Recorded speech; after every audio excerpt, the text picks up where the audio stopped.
A true story about a living man, a true story to prove how strong the case can be for goodness and greatness in the human spirit. It's entitled Dr. Ed and was documented for television by award-winning writer Sandra Michael. Playing the title role of Dr. Ed is Walter Matthau.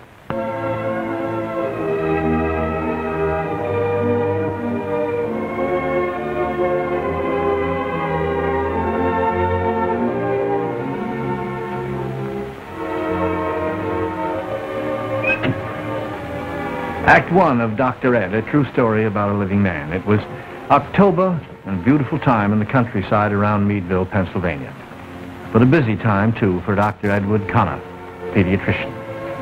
The season of school-time sniffles, the season of bruised and sometimes broken bones, of tonsils and adenoids and of croup in the deepest hours of the night. So far, it was one more October in Meadville. Brilliant skies, sunny, dazzling air. Now and then a chance for yet another game of golf before the snow took over. Everything normal. Not a hint, not a murmur, not the smallest warning to the doctor or to any of all those who loved him and saw him every day, that in this October 1952 there was scheduled a violent change in the life plan of Dr. Edward Connor, pediatrician. Well, how yourself? Dad gonna be ready to go home pretty soon? Well, not very soon. Is your mother waiting outside? No, she's gone home. But she said I could wait and drive home with Dad. Look what I've got. Well, my goodness.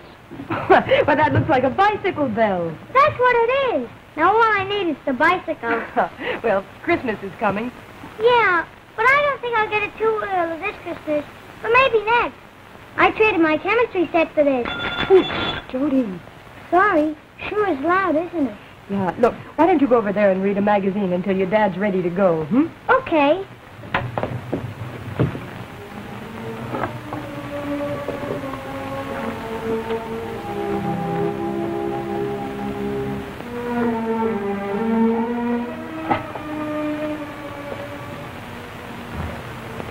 Is he very sick? Yes, he is. My father will make him well again. He's a very good doctor. Hi, Uncle Joe. Well, champ, what are you doing here? Waiting for Dad. You going home? Pretty soon, but first I've got to go down and pick up that new car I ordered. Anyone want to go along for the ride? Oh, boy, can I? Glad to have your interesting company. Me too. Well, Miss Stevens, will you tell Dr. Ed I'll drop this fellow off on my way back? Certainly, Doctor. Oh, you're going to remember about the dinner tonight, aren't you? Oh, yes. Do you remind my brother? No, but I will. I know he's planning to be there. Good. I'll be back in half an hour if anyone calls. All right, Doctor. Now, easy. Bye. Easy. Doctor's boy? Dr. Ed's boy. And boy. Yes, he is. They have a little girl, too. Both strong, healthy children.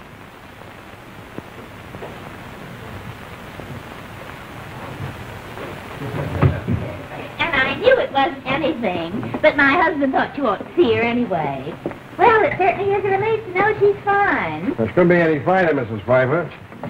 Bye, Jeannie. Now you take care of yourself. Say goodbye to the doctor, dear. Goodbye, Doctor. Thank you so much, Dr. Connor. Not at all. So much, Dr. Connor. Goodbye, Jeannie.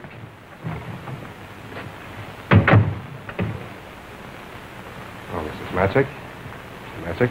How do you do, Doctor? I know we shouldn't bother you. It's so late, but my husband works until... That's perfectly all right, Mrs. Matzik. How's little Jimmy today? Just the same, but I... Oh, you, want to come in the office, please? Thank you.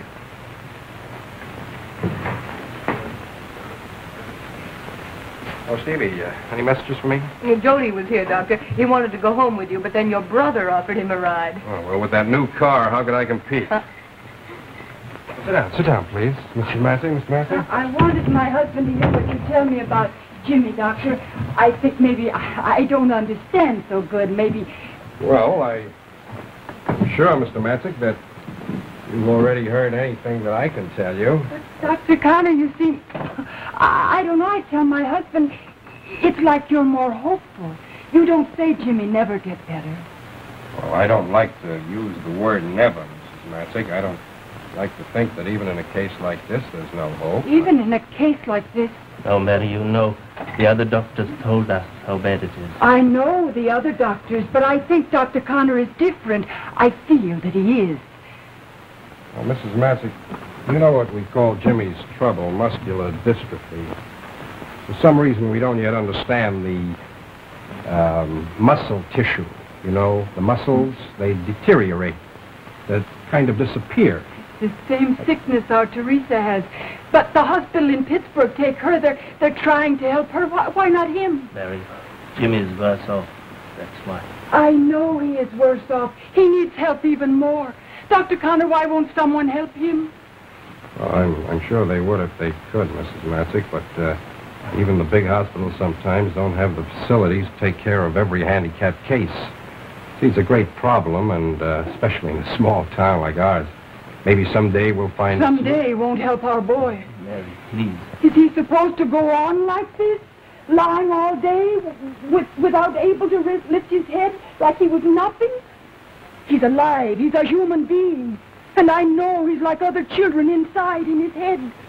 I see it in his eyes and when he tries to talk. Doctor, it's like my baby was locked in a cage and nobody was helping to get out.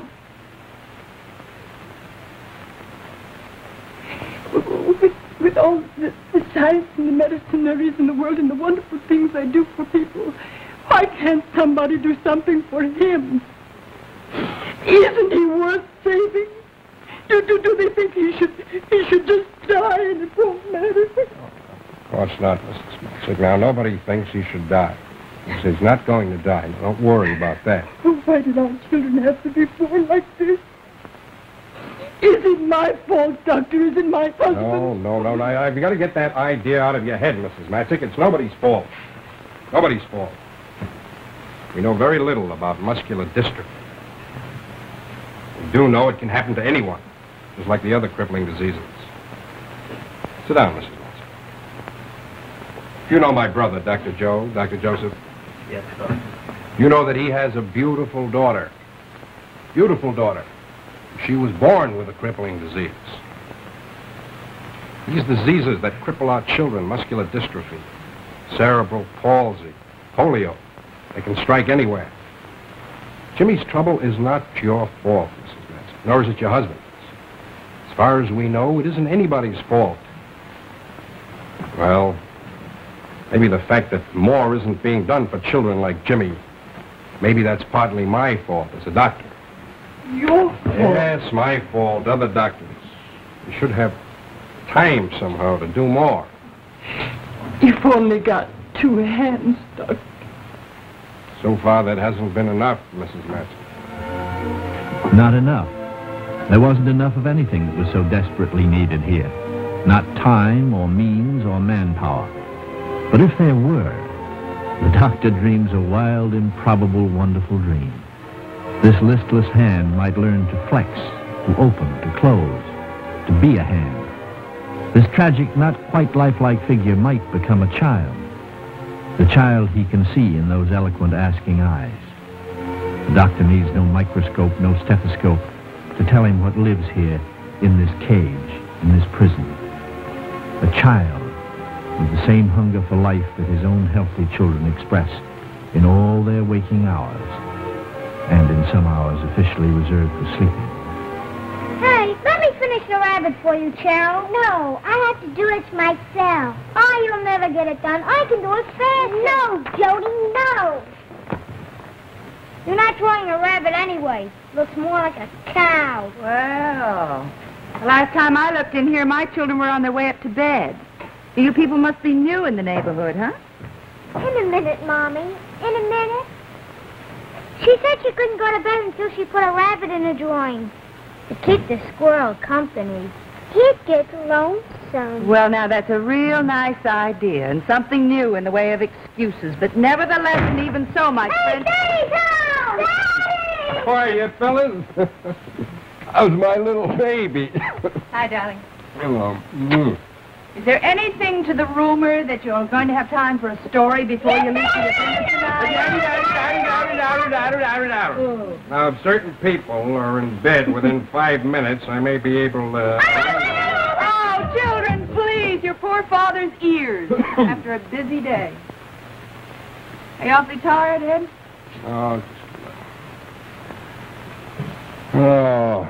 I was thinking about that Jimmy Matzik. Matzik?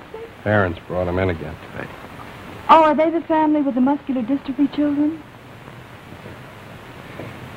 Saw the boy again this afternoon. No, honey, it's just driving me crazy, knowing that something can be done to save that child and not being able to do it. Well, Ed, maybe someday you'll get that clinic you're always dreaming about. Yeah. Maybe. Well, in the meantime, you know you're doing everything you can. Everything humanly possible. Honey, it isn't enough. It just isn't enough. How do we know what is humanly possible? So, gentlemen, in spite of this new material I've just reported on, I must say to you, doctors, in my opinion, it is in no way conclusive. So I suggest that you have the time that you read the report yourself. Thank you.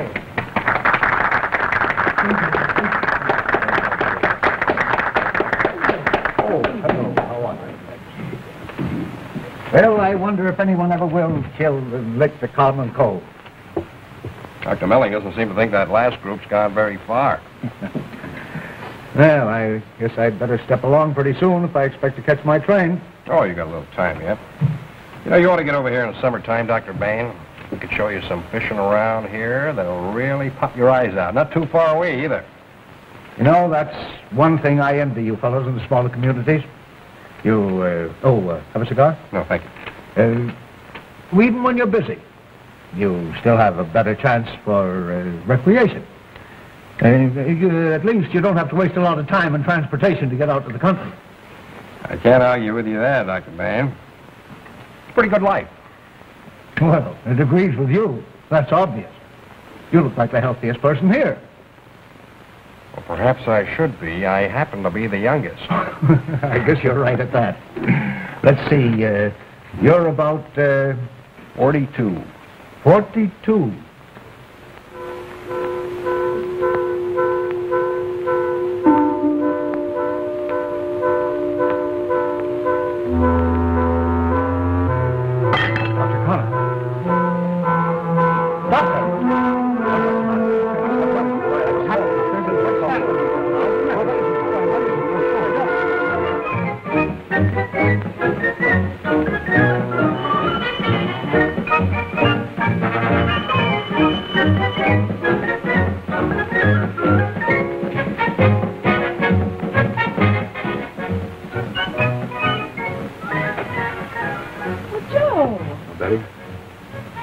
You went to the dinner with Ed. What? What is it, Joe? Something's wrong. What is it? Now, Betty, I want you to... On the morning of October 23rd, 1952, Dr. Ed was young, hale, and active, easily equal to his busy practice and the outdoor sports that he loved. There had never been so much as one faint forewarning of trouble that might have prepared his wife for the news of his sudden mysterious collapse. In drama, there is a rule against such unheralded action. In life, the rules are more flexible. Or perhaps we merely think they are because we lack the key to understand the plan.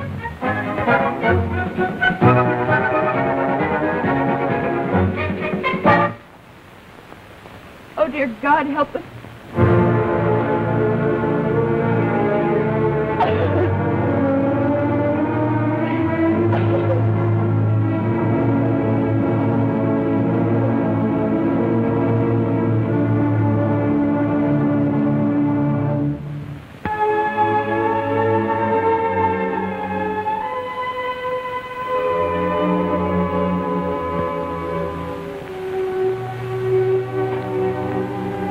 Act 2 now of Dr. Ed, a true story documented for television by Sandra Michael.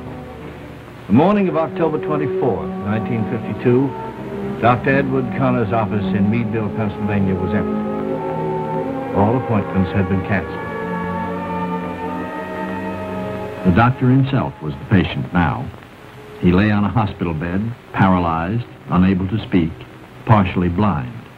The first diagnosis, a blood clot in the brain. Joe, how is he? He's reasonably well. Well, do you know yet what it is? We're not certain. Is it a blood clot? We're not certain. Oh, well. Oh, Joe, you must have some idea. Please tell me. Don't Well, keep... it's too soon to be absolutely sure, but we think it could be multiple sclerosis.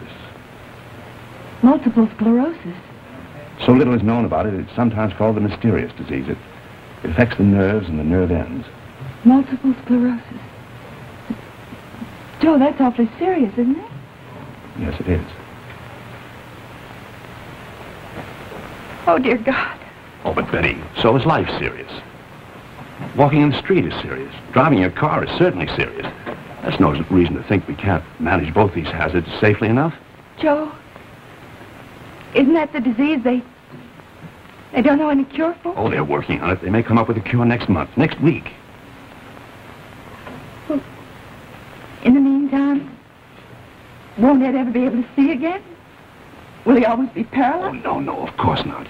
We hope he'll have his sight back very soon, and with modern drugs and therapy, he's got a very good chance of pulling through. Joe, can I see him now?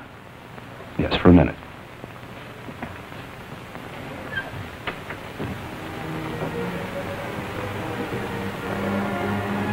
Your wife is here, Doctor.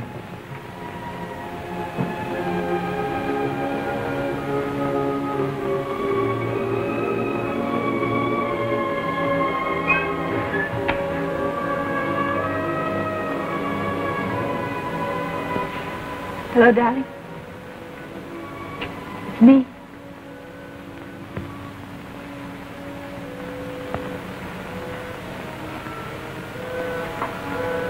Darling, your color's so good.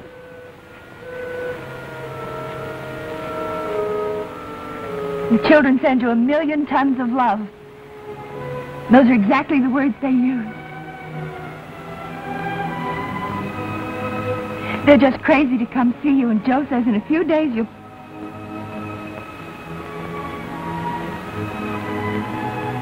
Oh, darling, I don't want to tire you with a lot of talk. I just want to make sure you don't lie there and worry about a single thing. Now,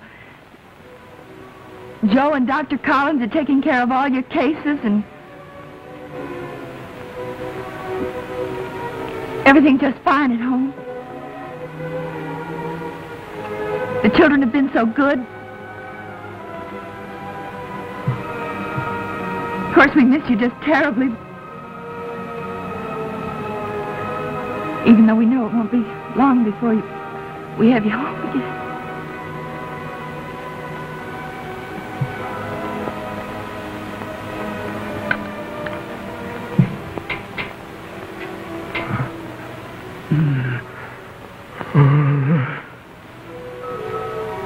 Oh, darling, of course you'll be all right. We all know that. Just rest, darling. Just rest. The enemy? Multiple sclerosis. A mystery. No one yet knew where it came from, what it looked like, nor any certain weapons to use against it.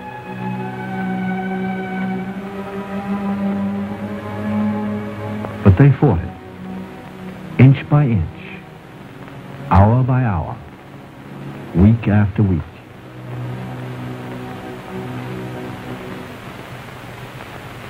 They fought it with the latest medical information. They fought it with skill and with drugs.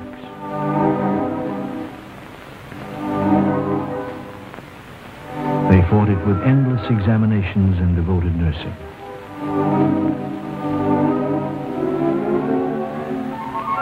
Progress was agonizingly slow. An improvement, a relapse. A bigger improvement, a smaller relapse. They fought it with science.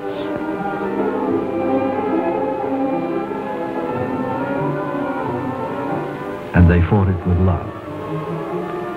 The love of a wife.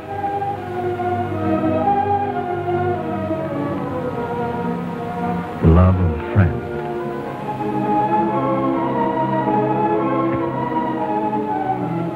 The love of a son.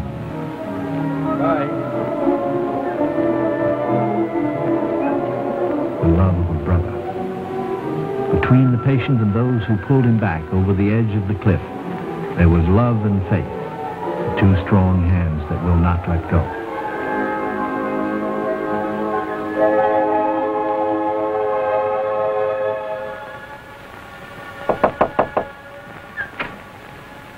Dr. Connor seeing any visitors during his dinner hour?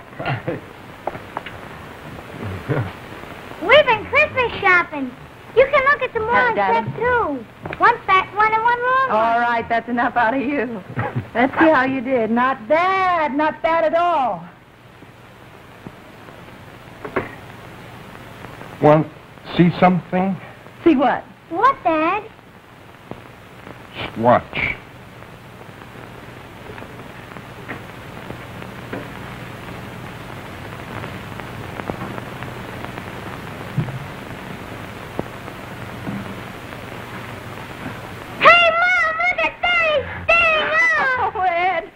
Wonderful. Well. Hello, Sister Rosemary. Oh, darling. There. That's what comes of showing off. And I hate to say this, but it's time for lights out. Dad, now you know how I feel when you send me up to bed. How good it is to laugh, and how easy surrounded by love and understanding. The shadows have begun to fade. Dr. Ed is back in the great good world of reality again. He knows that he can expect soon to walk and work and live again.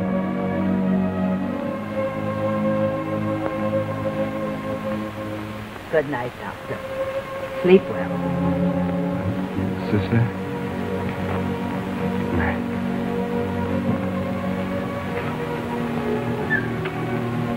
He liked the door left open a little. If he couldn't sleep, he could follow some of the activities in the hall out there.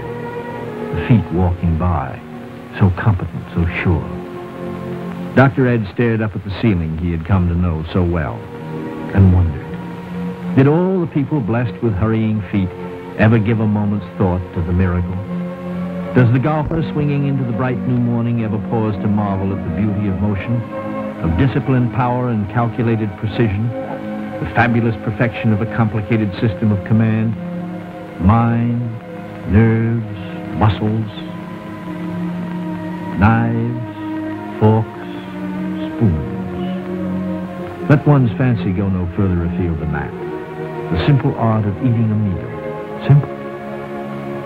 You lifting a spoonful of food to your mouth, did you notice how wonderful your hand is that holds the spoon just so, perfectly steady, level, and secure?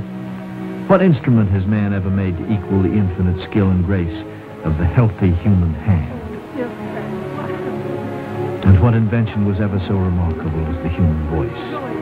Who thinks of this, ordering groceries or telling one's troubles to a friend? How many realize the marvel it is to speak, to be heard, to be understood?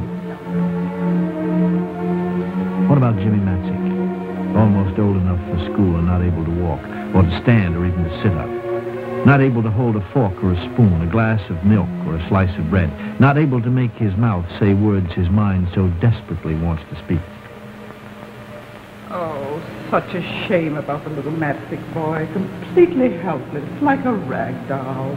Oh, it's pathetic to try to do anything about children like that. I'll brighten his hair. It's so sad. Not more than a vegetable, really. How could anyone dare to make such an evaluation just because the machinery of speech or the lines of communication had broken down? Was that any reason to say there was no mind behind the unused mechanism? Well, perhaps it's natural enough in our thoughtless way to confuse an uncertain speech with an uncertain mind. But how cruel when the mistake is directed at a child groping for its own place in the world, for life and laughter, for love and understanding. Still awake. Is there anything I can get for you, Doctor? Thank you, Sister. Another thing. Been a lot of tramping up and down the halls. Maybe it was the noise that kept you awake. Not at all. Going to sleep now, Sister. Thank you. Very much. Good night, Doctor. It was not the noise that kept Dr. Ed awake. It was the silence. The silence of the crippled children, the rejects, the ones they called hopeless. It was their silence that echoed and ached in his heart. The long white winter passed and spring moved in over the hills of Meadville. Dr. Connor was up and around, and many people considered his recovery is no less a miracle than the always new miracle of spring itself. Miss Stevens, was that Dr. Ed who just left here? It certainly was. Well, I can't believe it. Isn't it wonderful to think he's able to get around like that again? He and Mrs. Connor brought us these tulips this morning. He even helped her pick them in the garden himself. Well, it's like a miracle. Pretty soon you'll be able to have office hours again at the rate he's going. I hope so. He's on his way over to Adamsville now to try some new kind of therapy. Oh, really? I don't know just what it is exactly, but it's some new kind of physiotherapy called Cycloid Therapy. A man by the name of Murphy developed it. Well, I hope it helps him. You tell Dr. Ed I dropped in, won't you? I certainly will. Oh, and give my love to Jeannie.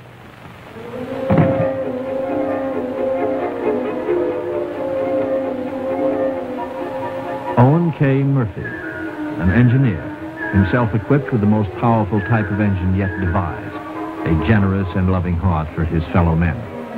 The meeting that day of O.K. Murphy and Dr. Ed Connor was written up in no headlines, but it should have been. You saw how they rotated? Each on its own axis, moving in a multidirectional, variable amplitude cycloid fashion. They work their way to the surface and then downward again. Now, it occurred to me that this principle of deep, widespread stimulation that's been applied to physiotherapy in general, see? Look, I'm an engineer, not a doctor. But personally, I believe this will help you. Dr. Lupsy considers it a new approach that ought to be explored. Oh, excuse me. Sit down now, won't you, Doc? Thank you. I certainly felt very soothing and relaxing. Good, I'm glad to hear that. You know where I'd like to see this tried? Where? Children. Children? Crippled children.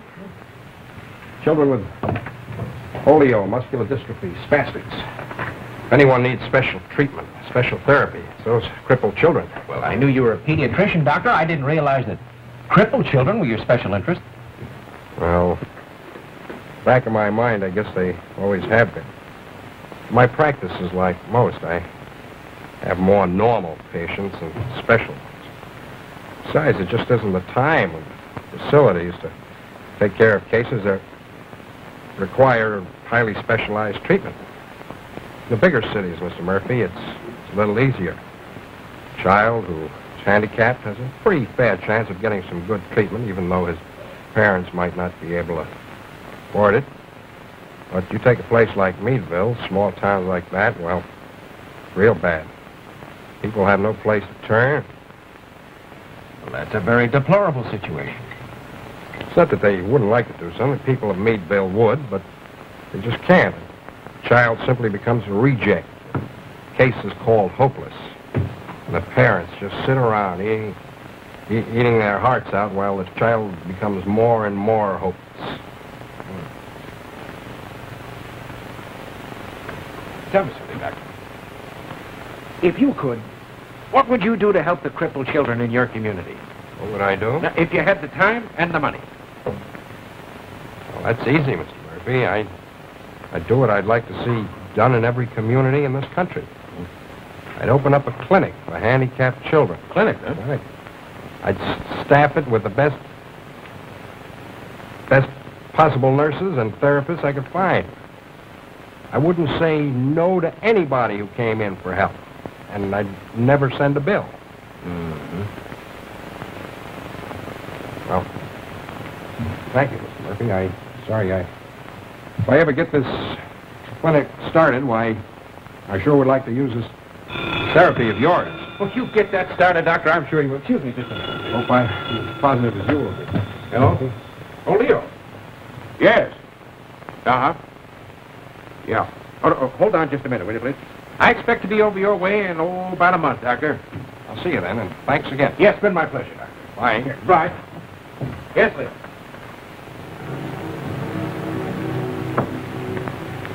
Nothing happens unless first the dream. Carl Sandburg had said that about the Republic, all these United States. If you could build a nation out of such a fabric, so fine, so indestructible, surely you could build a clinic out of a dream.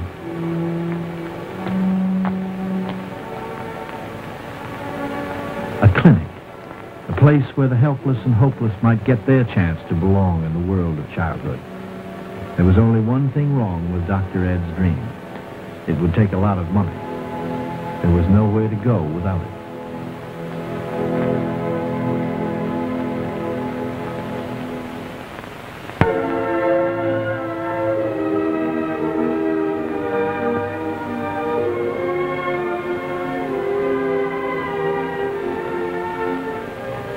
Act 3 of Dr. Ed, a true story documented for television by Sandra Michael. By the summer of 1953, Dr. Edward Connor had come a long way up the road of recovery. And he'd brought with him through all the steep, dark places a dream that was bright and costly. All right, Doctor, your extra half hour is up for today. What kind of a schedule is this anyway? 1 hour a day in my office. An hour and a half today. I could just get this back to normal if I didn't have to use it so much. I mean, you know, there's no reason in the world why I shouldn't be doing more work. Are you doing more every day? No, what I mean is now I've got time. Now I really could go to work on this clinic. It wouldn't be too much physical effort at first. Oh, that's what you say. And what if it were? Maybe it'd be good for me. Honey, you think I ought to try that clinic on the shoestring basis we were talking about, you know, in that empty store? Well, you know best, Ed, but I thought you wanted to do it right or not at all. I do, but we'll never be able to get that kind of money to do it. I was thinking maybe, I don't know, I'm not so sure, maybe for the benefit of the few we might be able to help, maybe we ought to compromise. You know? Hello? Oh, he is? Good, Stevie. Ask him to come in.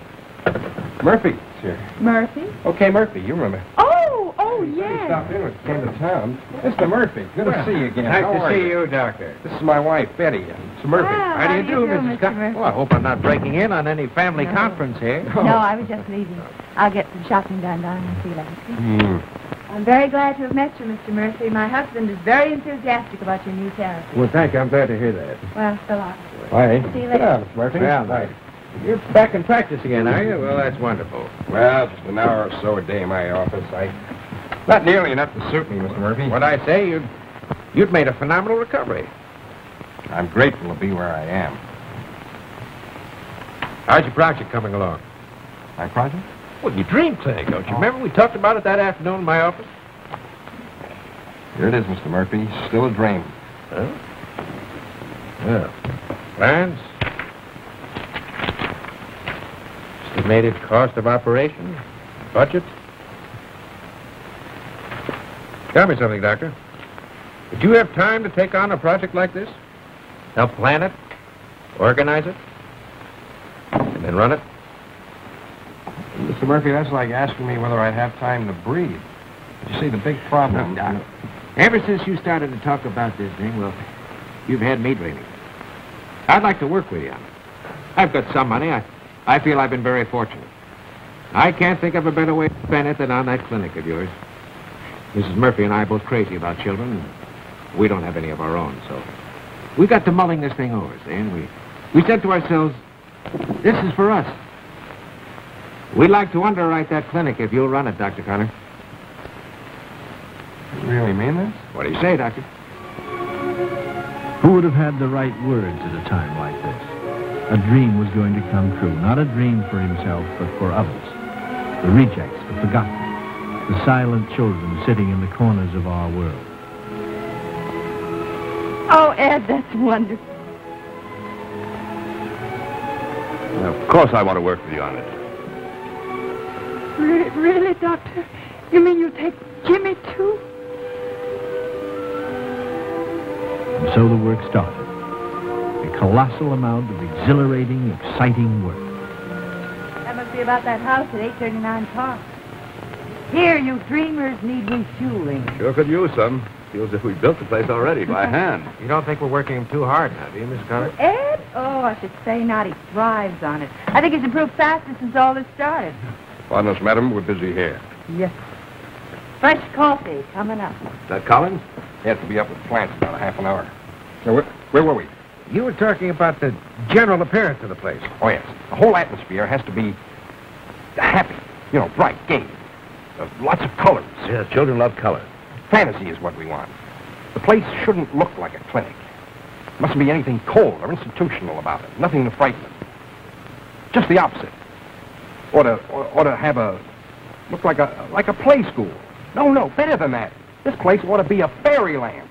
The minute the kids see it, they know that this place is for them. A happy place. Lots of fun. The whole idea has to be bright, positive, gay. Well, that in itself will make them more receptive and relaxed. Yeah, that's fine. Yet the important thing is the children have to get the benefit of physiotherapy every possible moment of the time they're in the clinic. Right. If we could get the equipment to look like toys and put the therapy units inside those. You know, you had one in your chair, right?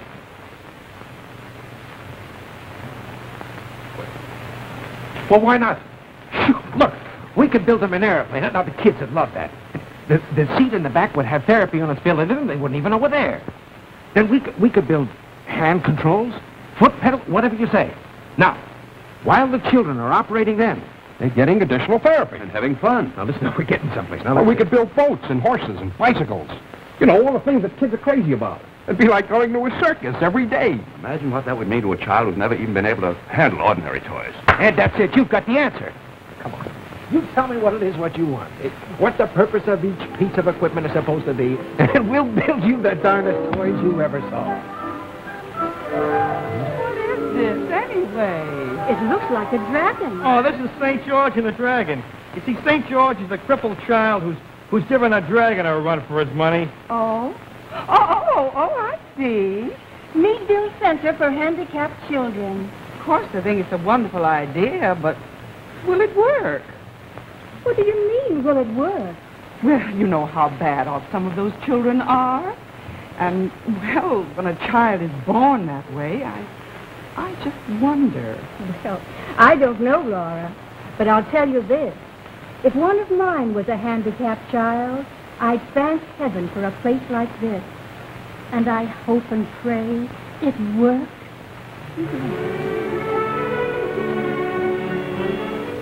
Early in January of this year, 1954, the dream stood ready and waiting. Would it work?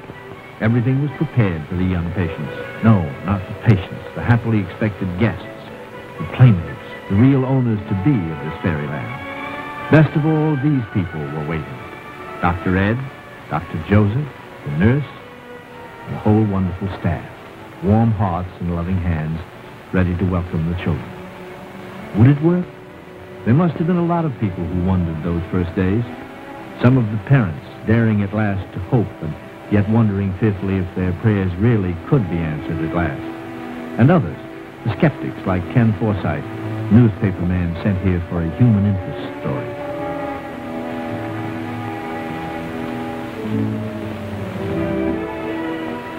Forsythe, all the children that come here referred by their own doctors.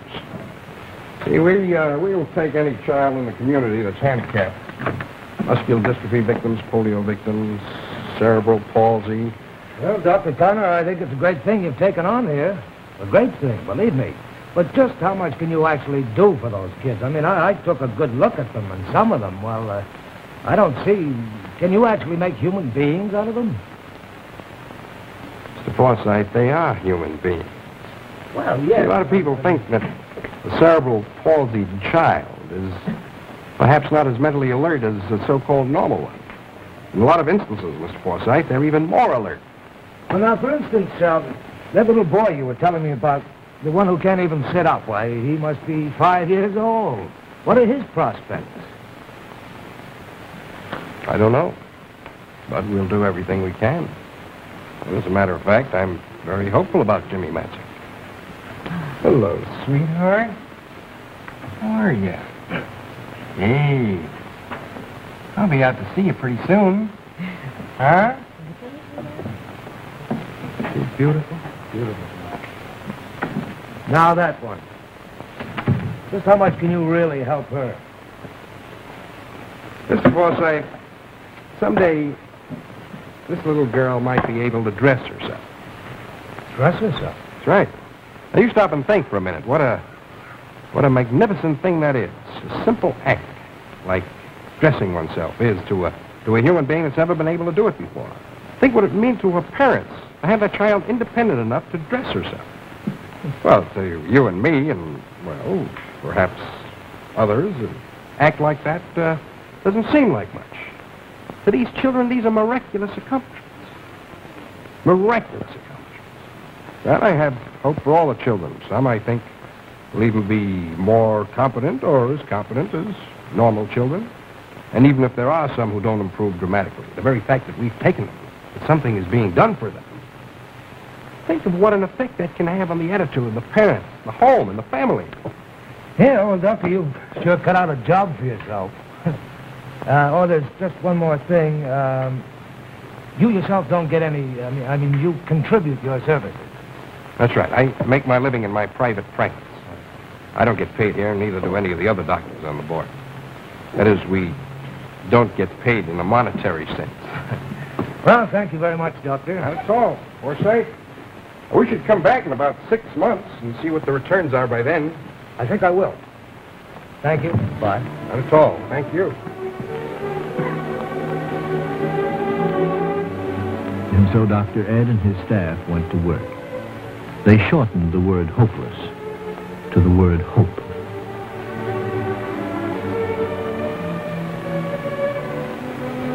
The word helpless became the word help.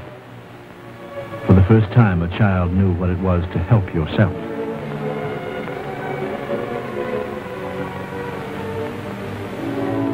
Jimmy Matzik no longer lay staring on his bed, waiting, listless and alone. He was in the world of others, learning to live, to smile.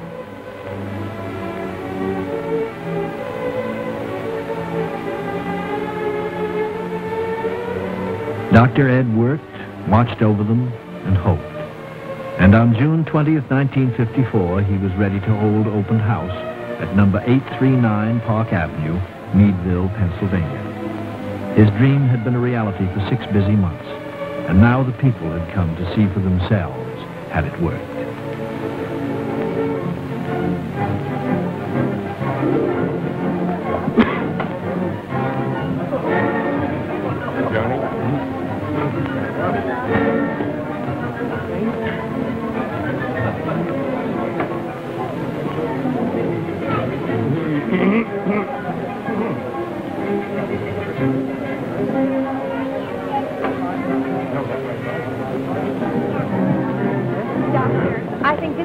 Wonderful thing I've ever seen. Thank you, Miss Hendrick. Did you see our Robert E. Lee steamboat? It's wonderful. Bobby. And Johnny. This is Miss Hendrick. She's from Look Magazine. Isn't that wonderful? Oh, here's Sonia. Sonia on the Swan.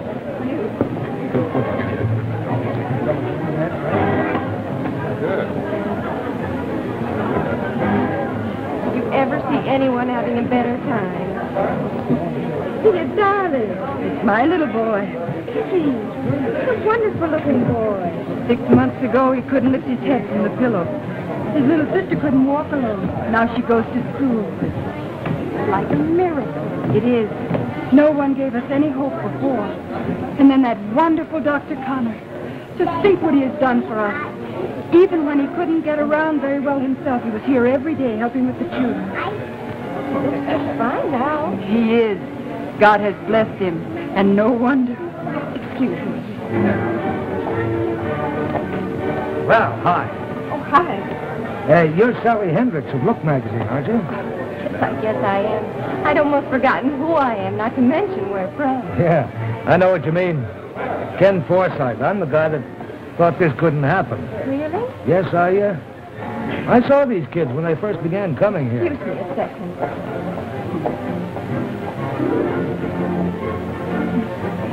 Glad you were able to get here, Miss Forsythe. Oh, Doctor, tell me something. The little girl working on the ladder over there, is that the same little girl I saw here last January? The one who couldn't even use her hands? Same child. And the little fella in the shoe there, is he the one I saw carried in here like a rag doll just 6 months ago? That's right. That's Jimmy Matzik. 6 months ago, last January, he wasn't able to sit up. Well, now he can stand with support. You know, he can drink, he can hold a cup, he can feed himself. Doctor, how do you do it? I mean, what makes it work? Is it the therapy, or is it the atmosphere of the place, or is it the massage, or is it a combination of the whole works? I'll tell you, Mr. Forsythe, I think it's a combination of many things. Each factor is important in itself, and important as part of the whole. The atmosphere of the place, the new types of physiotherapy, and the love that you can see the staff feels for the children, that's very important, and children for them. Well, whatever it is, it certainly works. The way they respond, you know. I've never seen grown-ups work harder at a difficult job. And believe me, Mr. Forsythe, walking is a difficult job to a child with muscular dystrophy. But they try over and over again until they can do it. I'd like to show you something. Come here. Hello, Jimmy. How are you? There's that smile, attaboy. Come on, we go for a little walk. We go for a walk? Come on. Boy, over there. Good boy. Okay. Now, wait a minute before you go for a walk. Okay.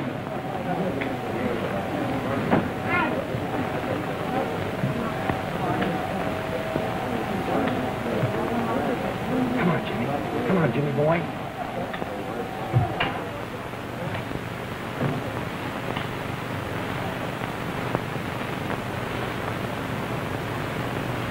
Attaboy, Jimmy. Doing fine, Jimmy.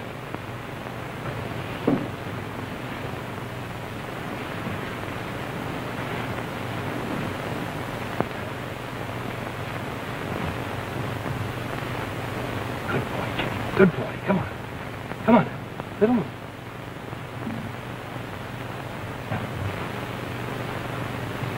Take 2 more steps. Come on. Come on. Come on.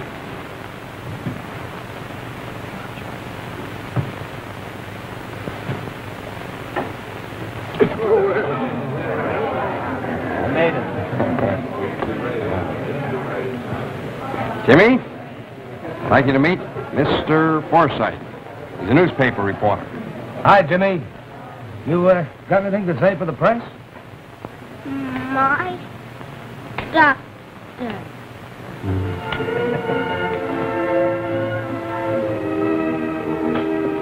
My doctor, whose heart understood the heart of a lonely child, whose hand reached out to raise up the helpless, the rejected, the forgotten. My doctor, whose dream for others the skeptic said would never work. But it does work, thanks to faith, to love and understanding, and to a very high order of courage. Thanks to all who have joined strong and gentle hands in this work. Mr. Murphy, Dr. Joseph, the devoted and wonderful staff, and thanks first and last to the man who has been their daily inspiration, their leader, a great and happy man, my doctor, Edward Connor.